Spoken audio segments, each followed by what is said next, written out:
নমস্কার বন্ধুরা, বিহার বিদ্যালয় পরীক্ষা সমিতির তরফ থেকে দেখো অফিসিয়াল বিজ্ঞপ্তি তোমরা দেখতে পাচ্ছ 183/26। এই যে বিজ্ঞপ্তিটি বেরিয়েছে এটি কিন্তু বিহারের তরফ থেকে স্টেট টেট প্রকাশিত হয়েছে আর কি, টেট এক্সামিনেশন 2026-এর। তো তার বিজ্ঞপ্তি এখানে তোমরা দেখতে পাচ্ছ। যারা জানো না তাদের উদ্দেশ্যে বলে দিই যে বিহারের এই স্টেট টেট এক্সামিনেশন তোমরা যদি না দাও তাহলে আগামী দিনে যে বিপিএসসির টিআরডি 4 অর্থাৎ বিহারের টিচার রিক্রুটমেন্ট এক্সামিনেশন যেটা হতে চলেছে সেখানে কিন্তু পার্টিসিপেট করতে পারবে না যদি এই টেট পরীক্ষা তোমরা কোয়ালিফাই না করো।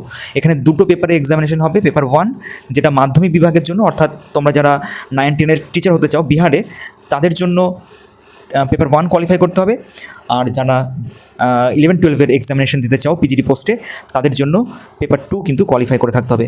এবং তোমরা চাইলে দুটো পেপারেও তোমরা পার্টিসিপেট করতে পারো, এবং ইন ফিউচার যখন বিপিএসসি টিআরডি 4 এক্সামিনেশনের ভ্যাকেন্সি প্রকাশিত হবে এবং তোমরা পার্টিসিপেট করবে সেক্ষেত্রে তোমরা দুটো এক্সামিনেশনই বসতে পারবে। সেক্ষেত্রে দুটো পেপার টেট তোমাদের ক্লিয়ার করতে হবে।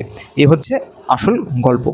এবার এক্ষেত্রে একটু খারাপ বিষয় রয়েছে অনেকের ক্ষেত্রে, যারা সরাসরি বিপিএসসি টিআরডি 4 এই এক্সামিনেশনটার অপেক্ষা করছিল তাদের জন্য খারাপ এই কারণ কম্পিটিশন একটু বেড়ে যাবে, কারণ এই মুহূর্তে যারা টেট পরীক্ষা দেবে তাদের কিছু অংশ কোয়ালিফাই করবে এবং পিজিটি পোস্টে বিপিএসসি টিআরডি 4 সেখানে পার্টিসিপেট করবে। সুতরাং সেখানে কম্পিটিশন একটু বেড়ে যাবে।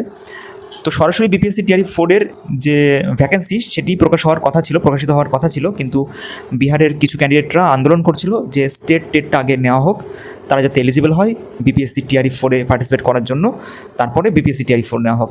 তো সরকার সেই কথা রেখেছে এবং সেই অনুযায়ী তাদের জন্য আগে স্টেট টেট এর ভ্যাকেন্সি প্রকাশিত করেছে। এবার এক্ষেত্রে আমাদের পশ্চিমবঙ্গের অনেক ক্যান্ডিডেটদের জন্য কিন্তু এই সুবিধাটা একটা অপরচুনিটি হয়ে দাঁড়ালো।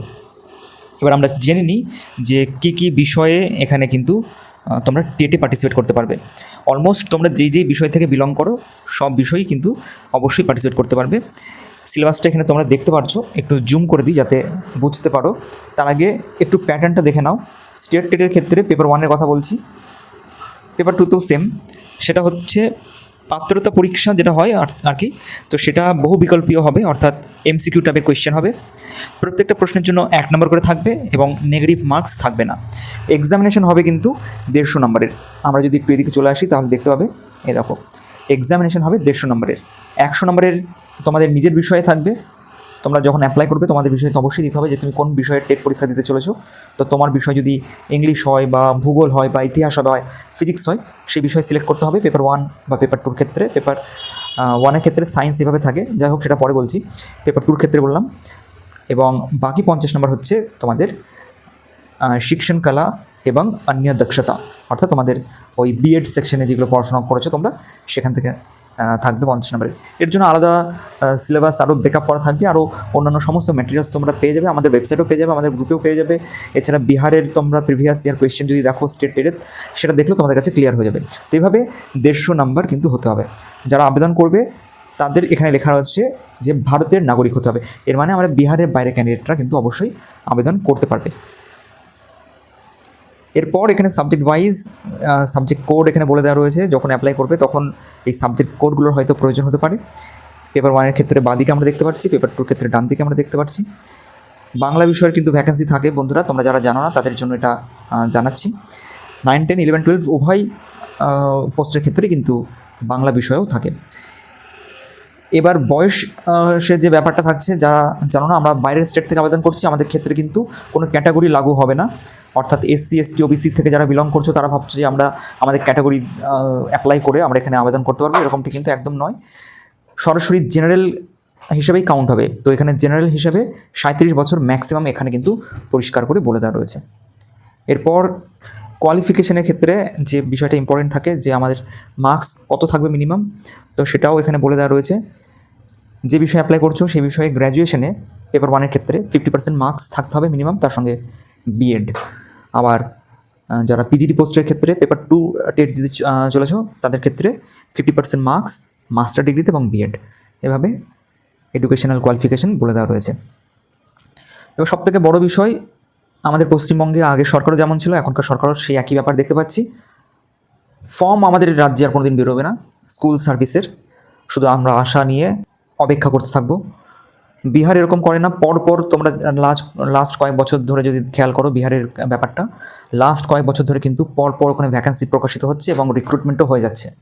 স্টেট টেটের ভ্যাকেন্সি এইমাত্র প্রকাশিত হয়েছে, কোনো এক্সট্রা গল্প নয়, সরাসরি ডেট দিয়ে দেওয়া হয়েছে ফর্ম ফিল আপের। দেখো 17ই আগস্ট 2026 থেকে 31শে আগস্ট 2026, মোটামুটি 13 থেকে 14 দিন, বেশি দিন টাইম দেওয়া হয়নি। এর মধ্যে তোমাদের আবেদন করতে হবে। এখানে অফিসিয়াল ওয়েবসাইট এর লিঙ্ক দিয়ে দেওয়া রয়েছে, এই লিঙ্কে তোমরা ক্লিক করে সরাসরি তোমরা কিন্তু অ্যাপ্লাই করতে পারো। এবং আবেদন প্রক্রিয়া এখানে লিখে দেওয়া রয়েছে, 3টে চরণ में पूर्ण होगी, 3টে স্টেপে পূর্ণ হবে। একটা হচ্ছে পঞ্জীকরণ, ফর্ম ভরনা, ভুগতান করনা। তো সেটাও এখানে ইন ডিটেলসে লিখে দেওয়া রয়েছে। পঞ্জীকরণ অর্থাৎ রেজিস্ট্রেশন পেজ তোমাদের খুলবে, সেখানে তোমাদের ফোন নাম্বার দিয়ে ওটিপি জেনারেট করে রেজিস্ট্রেশন করতে হবে। তারপরে তোমাদের ফর্ম ফিল আপ করতে হবে, তোমরা কোন পদে আবেদন করছো, তোমাদের যাবতীয় ডকুমেন্ট, এডুকেশনাল কোয়ালিফিকেশান, সেই সমস্ত কিছু এখানে দিয়ে ফর্মটা ফিল আপ করবে। তারপর আপলোড করবে যা যা দেওয়ার, এবং লাস্টে তোমাদের পেমেন্ট করে সমস্ত কিছু কমপ্লিট করতে হবে প্রসিডিওর। এরপর এক্সামিনেশন কিন্তু খুব বেশি টাইম নেবে না বন্ধুরা। এই লাস্ট তারিখ আমরা যেহেতু দেখেছি 31শে আগস্ট এখানে দেখলাম, তো তোমরা ধরে নাও যে সেপ্টেম্বরের মধ্যে কিন্তু এক্সামিনেশন হয়ে যাবে। এটা বিহার, এটা পশ্চিমবঙ্গ নয়। সুতরাং তোমরা কিন্তু তোমাদের সাবজেক্টে একটু ভালো করে পড়াশোনা করো যারা স্টেট টেটটা কোয়ালিফাই করতে চাও, এবং তার সঙ্গে অবশ্যই তোমরা বিএডে যা যা পড়াশোনা করেছো সিলেবাসটা আমরা আলাদা করে আরেকটা ভিডিওতে আলোচনা করে নেবো। তোমরা যারা জানতে চাও, যদি ইচ্ছুক থাকো, অবশ্যই কমেন্ট সেকশনে জানিও, আমি তাহলে আলাদা করে একটি ভিডিও মারফত সিলেবাস তোমাদের সঙ্গে ডিসকাস করে নেবো। আর কোয়ালিফিকেশান মার্কস কিন্তু এখানে রয়েছে, এখানে তো কোনো কাট অফ হয় না, তোমাদের একটা নির্দিষ্ট পার্সেন্টেজ তোমাদের কোয়ালিফাই করতে হয়। তো জেনারেল ক্যান্ডিডেট আমরা যেহেতু যারা পশ্চিমবঙ্গ থেকে দেখছো বা ত্রিপুরা থেকে দেখছো, তো এক্ষেত্রে 50% মার্কস তোমাদের পেতে হবে, অর্থাৎ পরীক্ষার 150তে 75 মিনিমাম মার্কস তোমাদের পেতে হবে, তাহলে তোমরা কোয়ালিফাই করবে। তোমরা যদি 76 পাও আর কেউ যদি 120 পাও, ভ্যালু কিন্তু একই।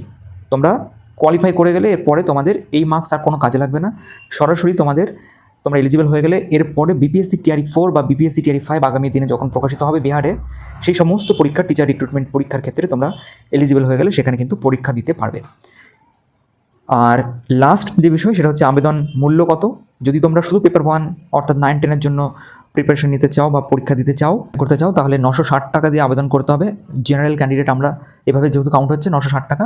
যদি উভয় পেপার তোমরা যদি পার্টিসিপেট করতে চাও, উভয় পেপারই তোমরা যদি টেটে বসতে চাও, তাহলে 1440 টাকা দিয়ে তোমাদের ফর্ম ফিল আপ করতে হবে। তো মোটামুটি সমস্ত কিছুই আলোচনা করে নিলাম এই বিজ্ঞপ্তিতে যা যা প্রকাশিত হয়েছে। এছাড়া কোনো রকম প্রশ্ন তোমাদের মনে যদি হয় যেটা আমি মিস করে গেছি, কমেন্ট সেকশনে কিন্তু অবশ্যই জানিও, আমি তার আনসার দেওয়ার অবশ্যই চেষ্টা করবো 100%।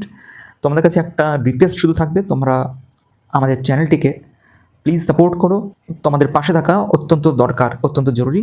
আর অবশ্যই লাইক বা কমেন্ট দিয়ে কিন্তু তোমাদের এই ভালোবাসাটা অন্তত একটু দেখাবে প্লিজ।